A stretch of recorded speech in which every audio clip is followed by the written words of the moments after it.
Mesdames, Messieurs, bienvenue. Merci de nous rejoindre sur 3A Télé Sud pour Actu Sud, l'émission qui décrypte l'actualité de la semaine. Nous recevons aujourd'hui un intellectuel africain originaire du Congo-Brazzaville. Il a pour nom Marcel Ditoukoulou, praticien en anesthésie et réanimation chirurgicale à Marseille, en France.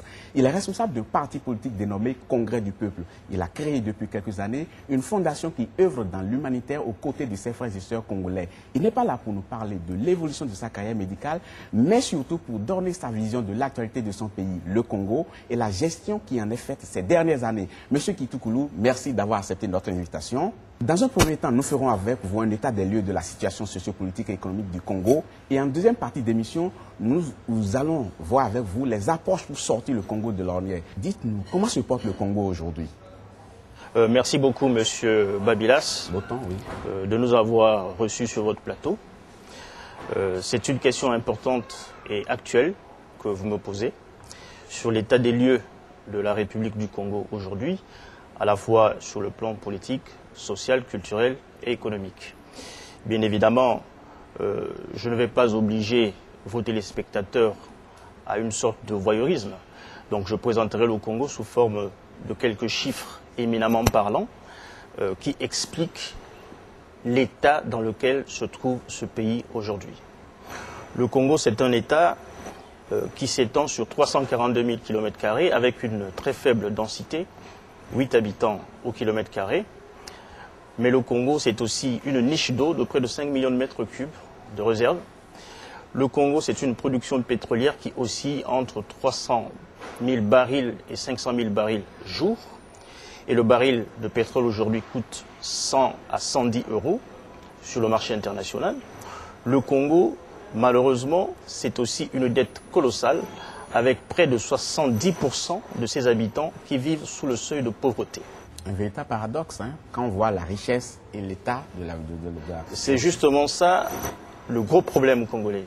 On ne peut pas comprendre que le pays qui vit d'une économie de rente basée sur le pétrole, dont le prix est au plus haut sur le marché international aujourd'hui, puisse connaître un tel dénuement. Ce que nous disons aujourd'hui, c'est que devant cette fresque de misère et de pauvreté, devant ce tableau de paupérisme, il va falloir que les Congolais eux-mêmes prennent les problèmes à bras le corps et se rassemblent pour changer cet état de choses. Dites-moi, où sont passées ces richesses-là? La question, c'est une question de gouvernance. Quelles sont les priorités que l'on doit mettre en avant et qu'est-ce qu'on fait de l'argent que l'on gagne à partir de la rente pétrolière pour développer le pays?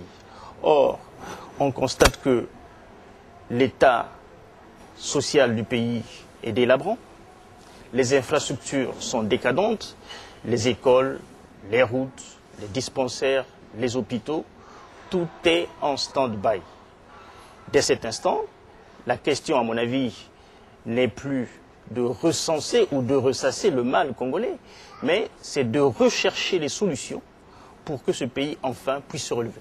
Ce que je voudrais comprendre, s'agit-il d'une mauvaise orientation des ressources ou bien d'une dilapidation?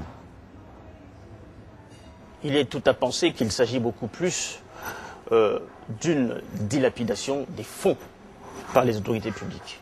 Évidemment, on ne prendra pas les gants pour le dire, parce que lorsqu'on voit le rythme auquel vivent les autorités publiques aujourd'hui, le train de vie de l'État, il y a lieu de penser qu'effectivement, la rente pétrolière passe dans ces dépenses somptueuses qui n'ont aucun intérêt pour le peuple congolais. Est-ce pour cela qu'une plainte a été déposée contre le président Sassou, qui est le président du pays dont il est question aujourd'hui, et le président du Gabon, M. Omar Bongo? Est-ce que c'est dans ce registre-là que vous vous inscrivez? Le 31 janvier dernier, pour ceux qui sont des accros de la presse publique française, ont dû découvrir dans l'édition du Monde un article sur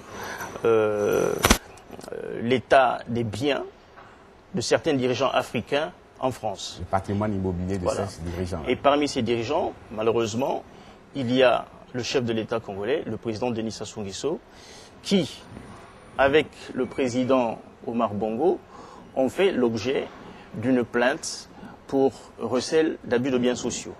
De quoi s'agit-il? Eh bien, on accuse ces hommes politiques de détenir des biens en France qu'ils ont acquis en dilapidant les fonds publics, tout simplement. Monsieur Kitoukoulou, vous avez créé depuis quelques années une fondation. Comment ça s'appelle et qu'est-ce qu'elle fait sur le terrain? Depuis le 26 février 2003, nous avons mis sur pied une fondation qui porte mon nom, une fondation qui vient au secours des populations congolaises en difficulté. Cette fondation est née d'une idée simple, une idée de solidarité. Au sortir de la guerre, voyant l'état de dénuement dans lequel se retrouvaient les populations congolaises, avec certains de mes collègues français qui sont basés à Salon-de-Provence, nous avions entrepris d'organiser des missions médicales et chirurgicales à Brazzaville. Et de façon régulière, à peu près 2 fois par an, nous avions été pour soigner les blessés et victimes de guerre. Mais comme il fallait absolument rendre cette activité pérenne, nous avions voulu créer un relais sur place, d'où la naissance de la fondation.